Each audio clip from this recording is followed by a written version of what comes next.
Today, let's talk about Proverbs 1.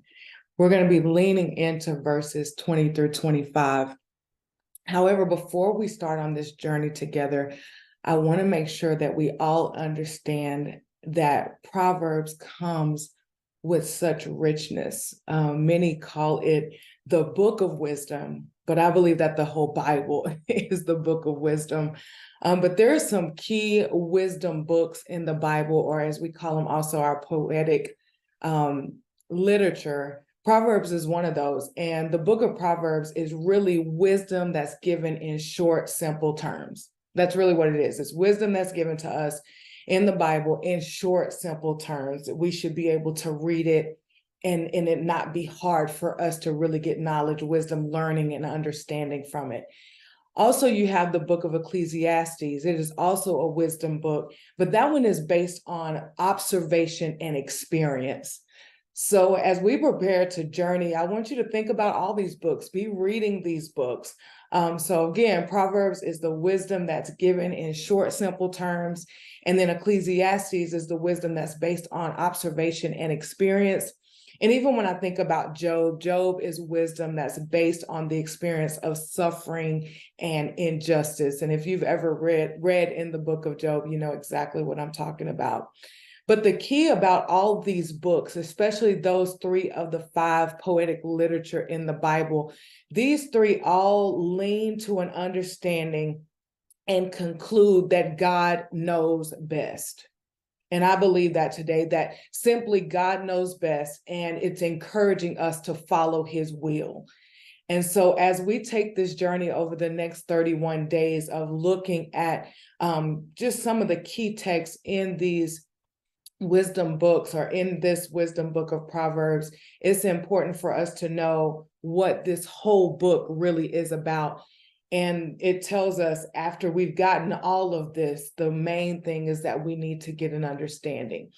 So one of the things that I think is key before we dive in today is to understand that Proverbs was written, but not only was it written and it's scribed, but we think about Solomon when we think about the book of Proverbs, because as an author of a lot of these words, it's coming from a man that is considered the wisest man to ever live.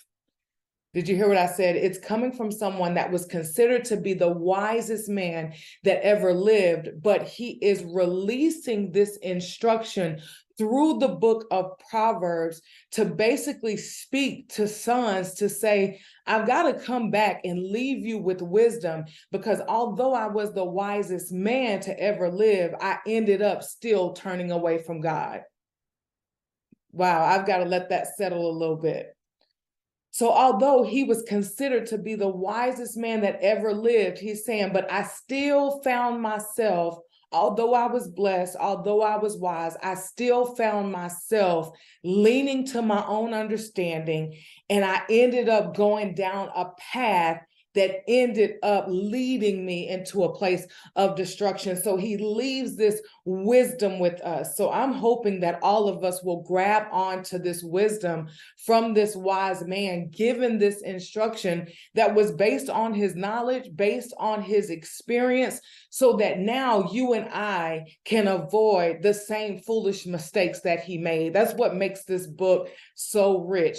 So today we're going to lean into our focus on verses 20 through 25, and I'll just speak those to you right now. It says, wisdom shouts in the streets.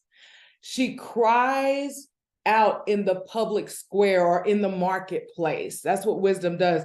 She calls to the crowds along the main streets, to those gathered in front of the city gate. This is what wisdom's doing. She's crying. And then she's asking the question, how long are you going to be simple-minded? How long are you going to insist to be simple? How long are you going to mock? How long are you going to be foolish and hate knowledge? And then she goes further and says, but I want you to come and listen to my counsel. I'll share my heart with you and make you wise.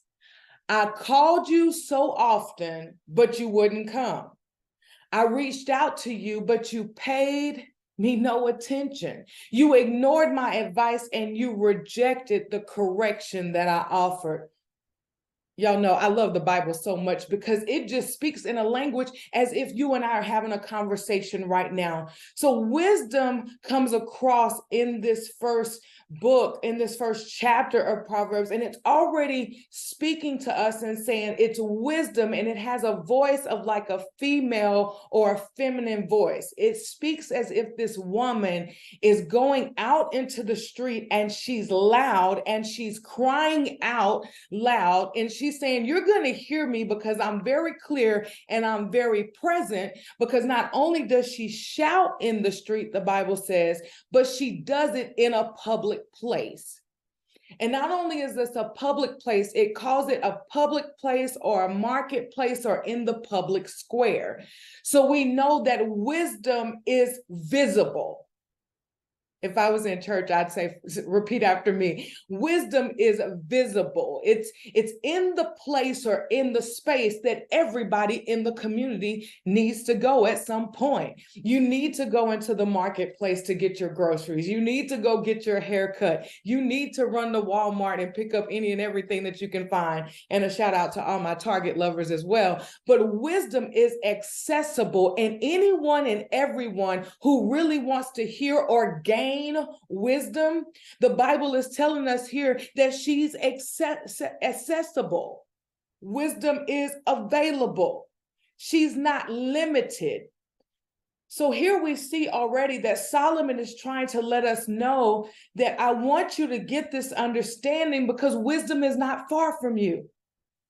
And I don't know who you are even today listening to this, but you feel like wisdom or understanding or clarity is so far. But I'm telling you that wisdom is clear and she is present. She's accessible. And to be really plain with us today, wisdom is so accessible that you would have to ignore her not to get her. Man, I might need to do a women's conference.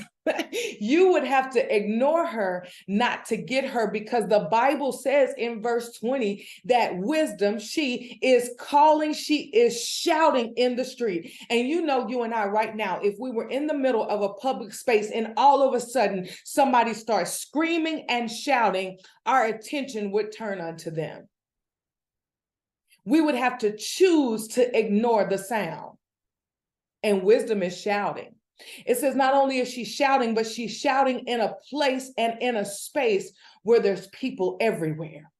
Meaning at some point, you're going to have to go to the place where wisdom is talking. She's not hiding. She's in the main part of the street.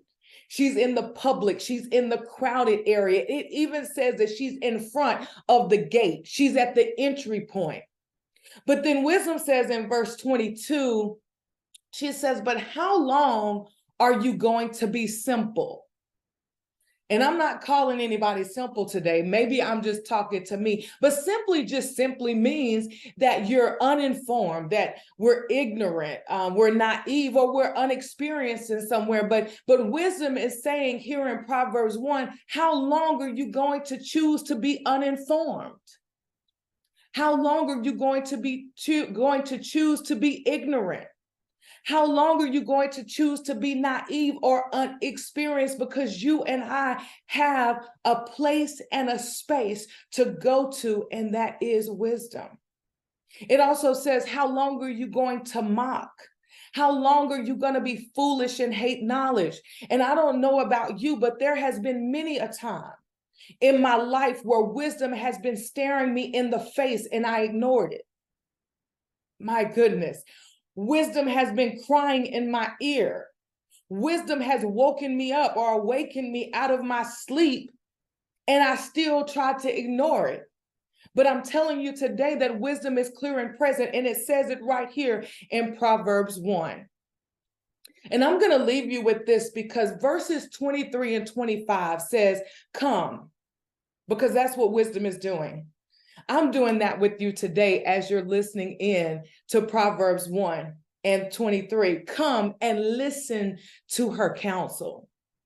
Because wisdom says, I want you to come because I want to share my heart with you and make you wise. God is saying, because God is wisdom, And he's using what Solomon is sharing with sons, and he's giving instruction to us right now and saying, I want you to come and listen to my counsel, because I want to share with you not only my heart, but I want you to be wise. Wow. And he goes further and it says, I called you so often, but you wouldn't come. Man, I reached out to you, but you paid me no attention. You ignored my advice and you rejected the correction that I offered. Yes, I hear those 3 C's right there. He says, I spoke and I said, come. So wisdom is saying, come. Not only did I speak and say, come and listen to my counsel, but not just that, but then I called to you often. I said, come and listen. And evidently you didn't come. So I kept calling you. Y'all, I'm sorry. I know my voice is changing because I'm getting excited. I told you to come and to listen to my counsel. Then I kept calling you because you wouldn't answer me. And the other C, he says, because you rejected my correction. Can I encourage you today that the correction of God is love? I know somebody might not sense that, somebody might not feel that, but the correction of God is love, because the Bible says that he chastens those that he loves. And if you're anything like me, my friend and I were talking about this the other day, that God has a short leash on me. And I don't know if your leash is long or short, but mine is very short. I can take just a little bit of a step to the right or to the left when he's told me to go straight, and I feel or sense that tug of correction. Can I tell you that's love? Because that correction, my goodness, that he offers to us pulls us back in line. That's wisdom. So here in verses 23 through 25, he says, I called you to come. You didn't come, so I kept calling you. And I was calling you because I wanted to offer you some correction. And that correction is to line you up. Sounds like a coach to me. The correction, the adjustment is so that you can win. So as I leave you today with Proverbs 1, I want to just remind you of what he's saying in verses 23 through 25. Not only did he say, come, not only did he say, I called you, not only did he say, I did this so that I could correct you, but what I want to encourage you to do is go. When he says come and when he calls, go. And then further, when he reaches out to you, pay attention. It says it right there. It says, don't ignore the advice that wisdom is giving you, and then accept the correction that is being offered. I believe that you and I, if we simply follow the instruction of what Proverbs 1 is giving us on today, I believe that we will walk as those who are wise. Why? Because wisdom is calling out in the streets and is asking you to come and listen to the counsel of wisdom, because wisdom not only wants to share its heart with you, but wisdom wants to make you wise. Be encouraged, because Proverbs 1 is trying to make you wise. God bless you.